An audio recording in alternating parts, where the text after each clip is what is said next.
ஒரு வசனத்தை வாசிக்கலாம். அதே ஏசாயா தீர்க்கதரிசன புத்தகம் 54ஆம் அதிகாரம் 7வது வசனம். இமைப்பொழுது உன்னை கைவிட்டேன், ஆனாலும் உருக்கமான இரக்கங்களால் உன்னை சேர்த்துக் கொள்வேன். கவனிச்சிங்களா? இமைப்பொழுது உன்னை கைவிட்டேன், ஆனாலும் உருக்கமான இரக்கங்களால் உன்னை சேர்த்துக் கொள்வேன். இதாங்க ஆண்டோடைய அன்பு. சில சமயம் ஏசப்பாவே உங்களை கைவிட்டது போல உங்களுக்கு சில சமயம் அந்த எண்ணம் ஏற்படும். ஆனால் வசனம் சொல்வது, இமைப்பொழுது உன்னை கைவிட்டேன், ஆனாலும் உருக்கமான இரக்கங்களால் உன்னை சேர்த்துக்கொள்வேன். கவனிச்சிங்களா? அப்போது இந்த வசனம் யாருக்காக எழுதப்பட்டிருக்குது?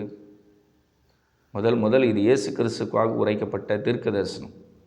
அவர் சிலுவையை சுமந்து கொல்கதா மலையில் பாவிகளால் கொடூரமாய் கொல்லப்பட்ட போது அவருடைய உடம்பிலிருந்து உயிர் பிரிகிற அந்த நேரத்தில் ஒரு இமைப்பொழுது பிதாகிய தேவன் அவரை கைவிட வேண்டிய ஒரு சூழ்நிலை ஏற்பட்டது.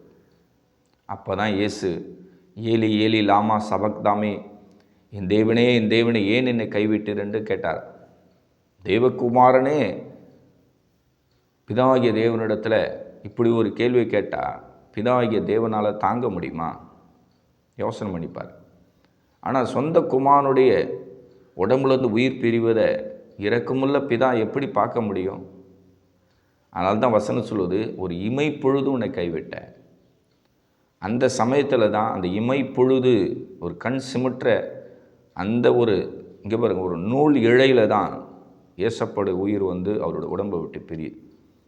ஆனால் வசனம் சொல்லுது, உருக்கமான இரக்கங்களால் உன்னை நான் சேர்த்துக்கொள்வேன். இதாங்க இயேசு மரிக்கணும், வேறு வழி கிடையாது. மனுக்குலத்துக்காக அவர் தன்னுடைய ஜீவனை கொடுக்கணும். கொடுத்தா தான் ரட்சிப்பு, பாவம் மன்னிப்பு என்ற நிச்சயமே இயேசு கிறிஸ்துடைய மரணத்தில் தான் அடங்கியிருக்கு.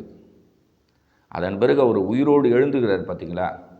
அதுதான் உருக்கமான இரக்கங்களால் பிதாகிய தேவன் தன்னுடைய சொந்த குமாரனை சேர்த்து கொள்கிற அந்த வெளிப்பாடு, அந்த சத்தியத்தை இந்த வசனம் படிக்குது.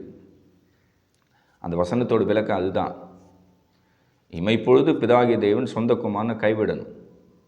மனுக்குலத்துக்கு ரட்சிப்பு, பாவ மன்னிப்பு. இப்போ சொந்த குமாரனை நிரந்தரமாக கைவிட முடியுமா? உயிரோடு எழுப்புறார், மரண உபாதின் கட்டை உடைக்கிறார், மரித்தோரிலிருந்து தேவகுமாரனை பிதாகிய தேவன் தன்னுடைய அபிஷேகத்தினால் விடுவிக்கிறார். அவர் உயிரோடு எழுந்து பிரத்யட்சமாய் 40 நாள் தன்னுடைய சீஷர்களுக்கு தான் உயிரோடு இருப்பதை சிஷ்டாந்தப்படுத்தி அதன் பிறகு அவர் பரலோக ராஜ்யம் போகிறார்.